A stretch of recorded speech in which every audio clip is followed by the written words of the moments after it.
Good morning. It is Tuesday, April 28th, and I wanted to update you on some of the questions we've been fielding here at City Hall relative to current events.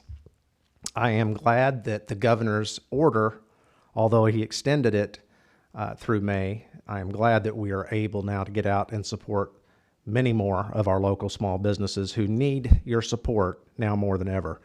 Yesterday in Clay County, a judge entered an order granting a state representative's motion for a temporary restraining order in his personal lawsuit as an individual against Governor J.B. Pritzker. The lawsuit seeks to declare that Governor Pritzker's stay-at-home order and all of the subsequent orders with his original disaster declaration exceeded the governor's legal authority. The judge granted that motion, and this temporary restraining order is in effect until a date to be agreed upon by all parties, presumptively within 30 days of yesterday. It is important to note that this order applies only to Representative Bailey as the sole plaintiff in this case at this point. It does not void or terminate the governor's order otherwise and does not apply to any other person in the state at this time. So to be clear, this temporary restraining order, as it has been issued, does not apply to us, and that's according to legal authorities. This decision, I'm sure, will be appealed according to the governor. One notable difference in the governor's extension through May is for us to wear a mask in public.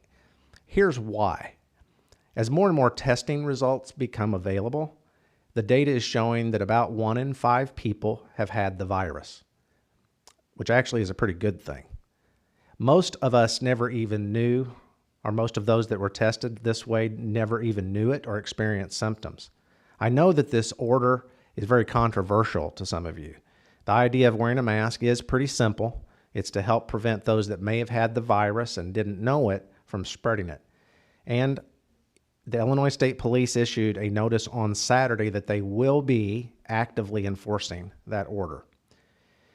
Since the beginning of all of this, I've been getting, as well as several others at City Hall, many calls and questions about whether a particular business can open or, on the other side, why we're allowing so-and-so to be open.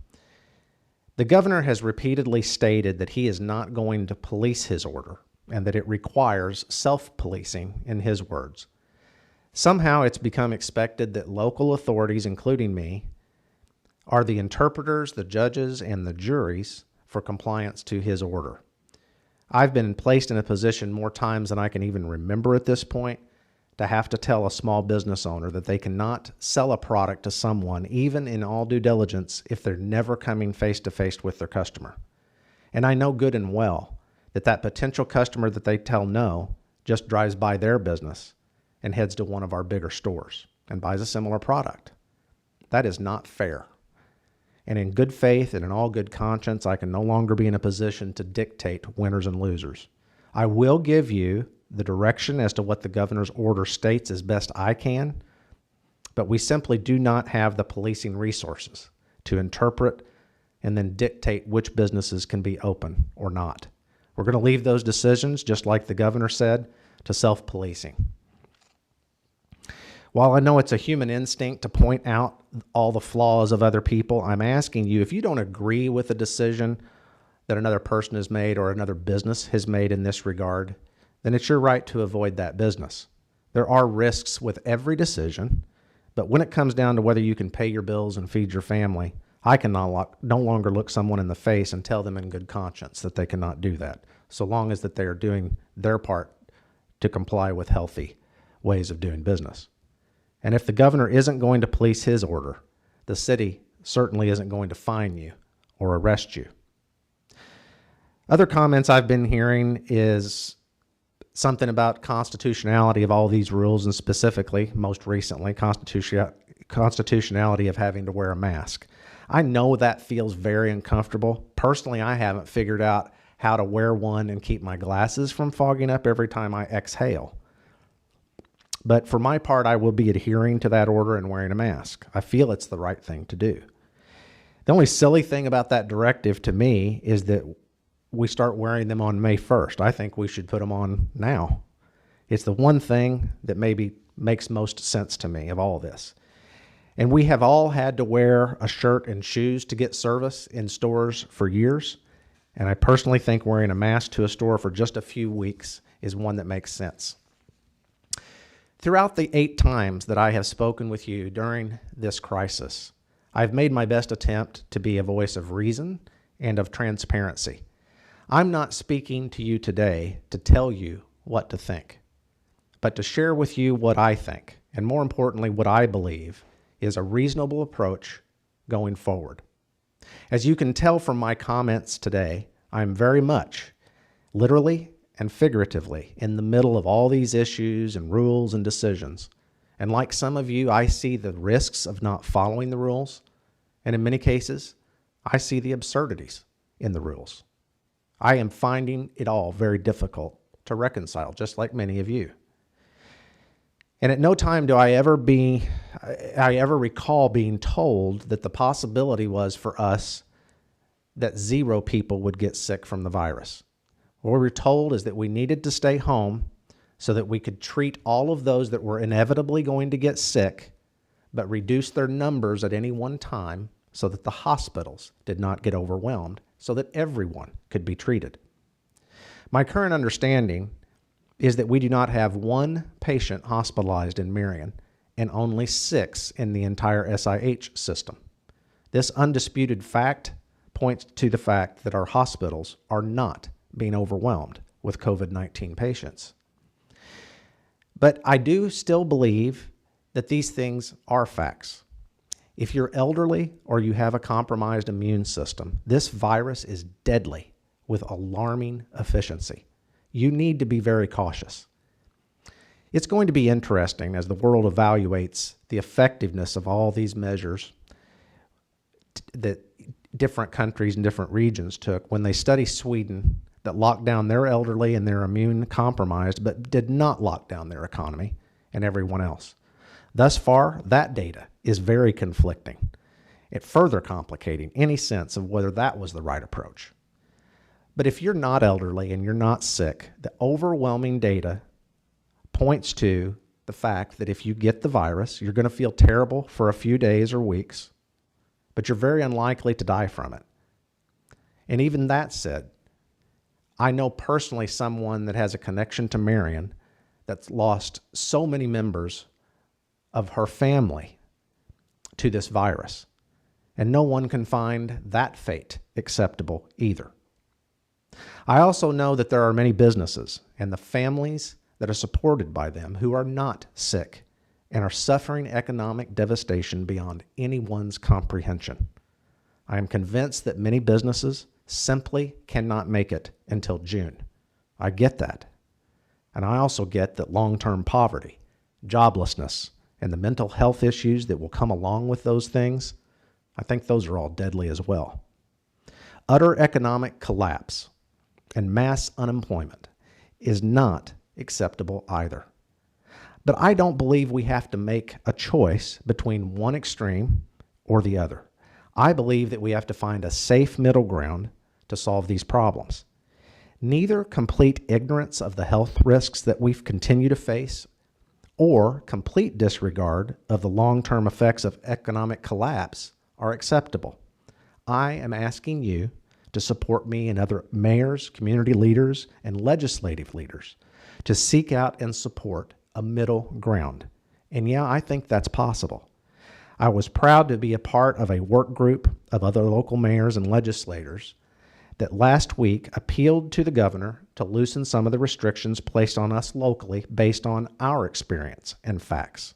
That effort appears to have been somewhat successful, and those efforts are continuing. We will continue to advocate a reasoned approach with the facts and appeal for relief from the governor. The plain and simple truth is this is terribly hard for all of us to navigate. There are no great or perfect answers. No one knew how all of this would evolve, and the initial projections were just downright terrifying. We will continue to work hard to advocate our positions. But anarchy is not the answer, and neither is staying locked down forever either. I believe the answers lie in good sense, practical judgment, and an adjustment of the policies based on the facts. My biggest fear right now is not the virus, not by a long stretch. My fear is that our community comes unglued. I said early on that the appropriateness of all the decisions made restricting our liberties will only be able to be judged in the rearview mirror. We will all armchair quarterback this for a generation to come. There are some jurisdictions that appear to be ready to defy all authority and declare they're open for business. I admit that is tempting, but right now is not that time for Marion. I keep thinking about that in terms of, if we were to say that, what kind of invitation might that serve to those in big cities, including Chicago, to leave there and come here? Right now, for the first and only time as your mayor, I can tell you I don't believe that's the kind of tourism we should seek to attract. Friends of Marion, I'm going to ask you once again to focus on the things we can control, how to be helpful to one another. In that sense, I have two things to ask of you today. One, please think of your favorite business right here in town, right now. You got it? Now, I want you to Google their number, and I want you to call them, and I want you to buy a gift certificate from them. There's so many of you that asked me, how can I help? How can I be a positive influence? What do we do? Well, this is something you can do right now that'll give them some cash flow that they desperately need right now, and you still get to benefit from later. The second thing is I have offered and have been working with Mrs. Tanazi and Mrs. Cameron at Marion High School. Each year at graduation, they've always been able to have a slideshow to show on the digital sign at Rent One Stadium of all of our Marion High School graduates. Mrs. Tanazi is still preparing that video, and we're going to premiere that to you, I believe, on a hosted event on Facebook through the Marion Cultural and Civic Center. Afterwards, we will be showing that on the Civic Center marquee on the square, as well as the digital sign at one of my places of business. I am calling on all business owners in town that have a graphic-capable sign to do the same. If your business can do this, please email it@cityofmarionil.gov. We'll put that on the screen, and offer your digital sign to honor our graduates. If you know of a business that has a sign, please encourage them to do the same.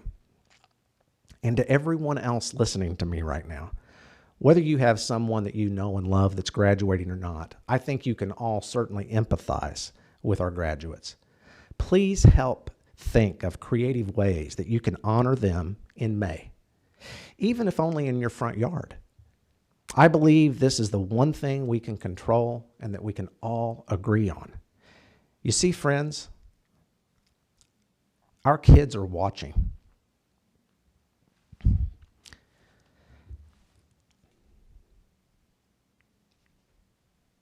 What we say right now matters. How we say it matters. What we do for one another matters more than ever.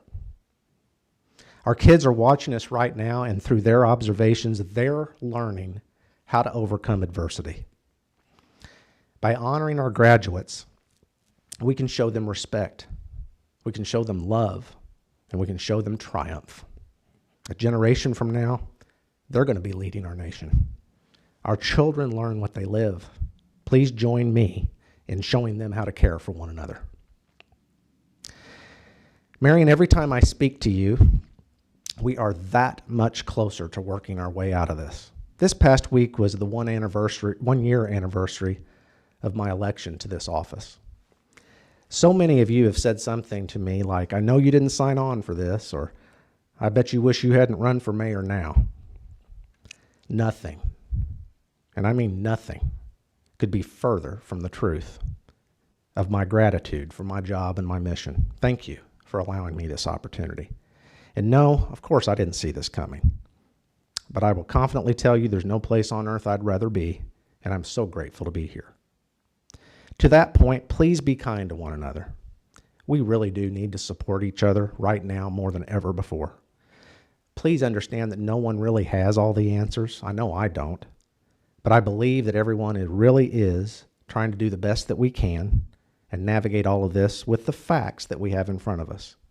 Friends of Marion, I know all this stinks. I really do.